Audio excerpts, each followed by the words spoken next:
Nagkatampuhan kasi kami noon. Tampuhan na nauwi sa hiwalayan nung namatay yung anak ko. Sinisi ko lahat kay Christian. Patawarin mo ko, Dayan. Mapapatawad lang kita kung maibabalik mo yung buhay ng anak ko! Pero hindi na, Christian. Hindi na mangyayari yun! Dayan!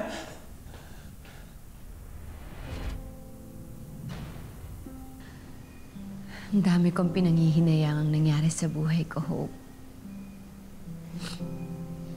Ma'am, hindi pa naman huhulihan lahat. Habang may buhay, may pag-asa. Pwede pa rin kayo magkaayos ni Sir Christian. Wala na, Hope. Wala na pag-asa. Patay na rin siya. Kinuha na rin siya sa akin. Ma'am, sorry po. Mahal na mahal ko si Christian.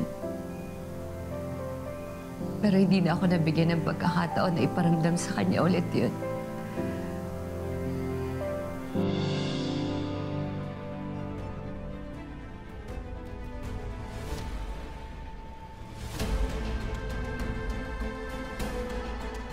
It's her.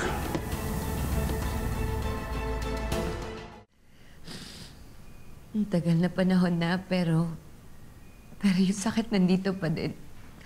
Na parang kahapon lang. Hanggang ngayon, hirap na hirap pa rin ako makamove on.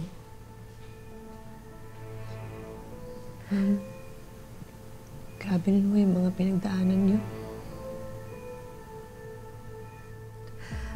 Bukod sa nawalan ako ng pamilya, hanggang ngayon, misteryo pa rin yung pagkamatay nila. Lalo na si Christian. He was killed, Hope. At hanggang ngayon, hindi pa rin namin alam kung sino pumatay sa kanya.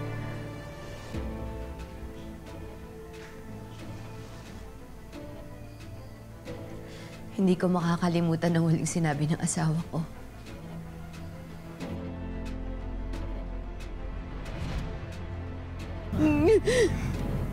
Hanapin mo si Bianca. Hanapin ko daw yung anak namin. Hanapin ko daw si Bianca.